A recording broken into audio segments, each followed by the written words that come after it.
సాధారణంగా సీతారాముల కళ్యాణాన్ని శ్రీరామనవమి అంటే చైత్రశుద్ధ నవమి రోజున నిర్వహిస్తారు. కానీ ఆంధ్రప్రదేశ్లోని వంటిమెట్ట కోదండరామస్వామి ఆలయంలో మాత్రం చైత్రశుద్ధ పౌర్ణమి రోజు ఆరుబయట నిండు వెన్నెలలో నిర్వహిస్తారు. పౌర్ణమి రోజు రాత్రి కళ్యాణం చేయడం వెనక ఓ పురాణ కథ ఉంది. విష్ణుమూర్తి లక్ష్మీదేవి వివాహం పగలు జరుగుతుంది. తన అక్క లక్ష్మీదేవి పెళ్లిని చూడలేకపోతున్నానని చంద్రుడు విష్ణుమూర్తికి చెప్పడంతో నీ కోరిక రామావతారంలో తీరుతుందని విష్ణుమూర్తి చంద్రుడికి వరమిస్తాడు.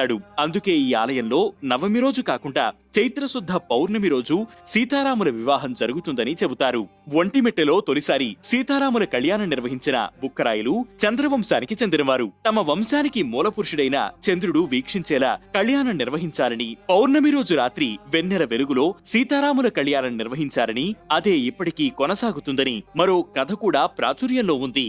రాష్ట్ర విభజన జరిగిన తర్వాత నుంచి వంటిమిట్టలో ప్రభుత్వ లాంఛనాలతో ఘనంగా సీతారాముల కళ్యాణం నిర్వహిస్తున్నారు. ప్రతి సంవత్సరం ప్రభుత్వం తరపున పట్టు వస్త్రాలు, ముత్యాల తలంబరాలు సమర్పిస్తున్నారు. రఘువంశ రామయ్య సుగుణాల సీతమ్మ వరమాల కైవేచు సమయాన శివధనువు విరిచాకె వధువు మది గెలిచాకె మోగింది కళ్యాణ శుభవి.